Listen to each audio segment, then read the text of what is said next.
October, 3:47 in the morning. Rain hammered a window in a rain-soaked Midwestern city. A man jolted awake. His phone buzzed beside him, sharp and insistent, like a warning. He answered, "Layoffs, effective immediately." By noon, his wife sat across the kitchen table from him. Her eyes were hollow. "You're here, but you're not." She packed 2 bags. She took their daughter, and she left. In 8 hours, he lost everything. His career, his marriage, his sense of purpose. I'll call him Alex. Not because that was his name, but because it could be yours. He didn't know it yet, but that moment was his prison door slamming shut. Stay with me. What he discovered next quietly rewired every decision he'd made since adulthood. The next 72 hours blurred together. Whiskey, scrolling, job listings that never answered back, photos of smiling couples who weren't falling apart. Memories surfaced without permission. His daughter's birthday, her laughter, the cake they picked together. His hand shook so badly one morning that he dropped his favorite coffee mug. It shattered across the floor, the one they chose together. Every notification owned him. Every vibration pulled his attention away from the silence he was trying to avoid. Algorithms fed him motivational quotes between ads for productivity tools he couldn't afford. He felt it physically, the slow strangling of his own mind. A half-read book surfaced in his memory. Everything can be taken from a man, but one thing, the freedom to choose his attitude. But could he choose? Or was his attention already stolen property? The first month passed. Broke. He landed in a city he never planned to see. Interviews went unanswered. Emails disappeared into silence. Therapy felt like another cage. $200 an hour to explain pain he already understood. The second month arrived. The anniversary of that phone call. 3:47 again. He sat on a fire escape, staring out at endless gray water. No dramatic thoughts. No panic. Just clarity. And that was a shock. This wasn't punishment. This was probation.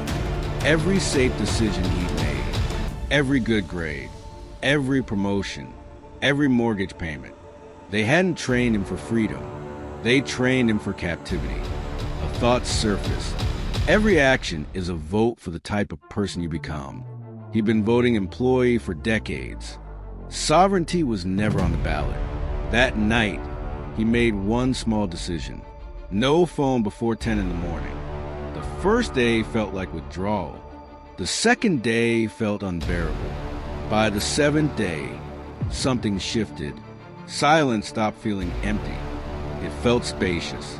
The third month brought a bookstore. A worn copy of Meditations sat on a shelf. No comfort, no reassurance, just reality.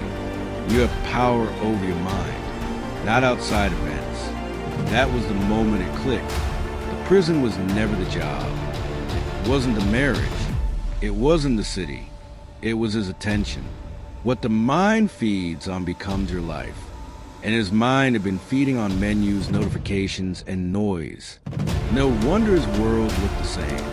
The rebellion began quietly.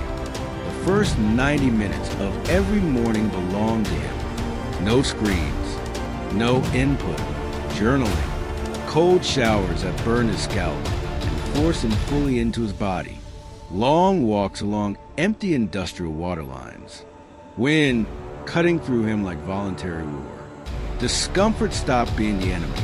It became the signal. By the 6th month, he stopped saying he was recovering. He wasn't rebuilding. He was becoming sovereign. He began documenting what he noticed. Patterns. Invisible traps high-functioning people never see until it's too late. Mental autopsies.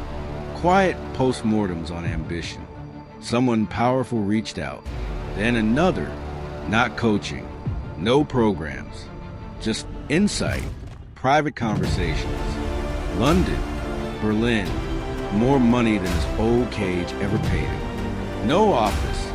no employees, total command. Here's the part most influencers only whisper privately. Your prison isn't the system. It's the 2,598 minutes of attention you surrender every week to things designed to pacify you. Feel that tension in your shoulders right now? Your body knows you're captive.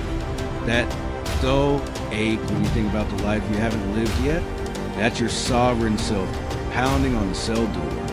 And here's the final truth. He didn't win her back. She saw him at their daughter's birthday. She looked at him and said, "You become free, not reconciliation. Something better. Respect. Tonight, do this. Tomorrow morning, the first 60 minutes are yours. No screens. No noise. Delete 3 apps. Feel the withdrawal. Don't numb it. And tomorrow, say this out loud. I am sovereign."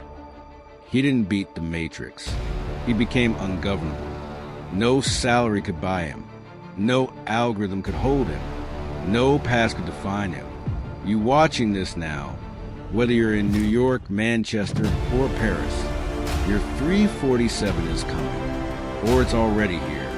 If this disturbed you, subscribe. Comment, "I choose sovereignty." Share this with one person who's still living as a passenger. Master your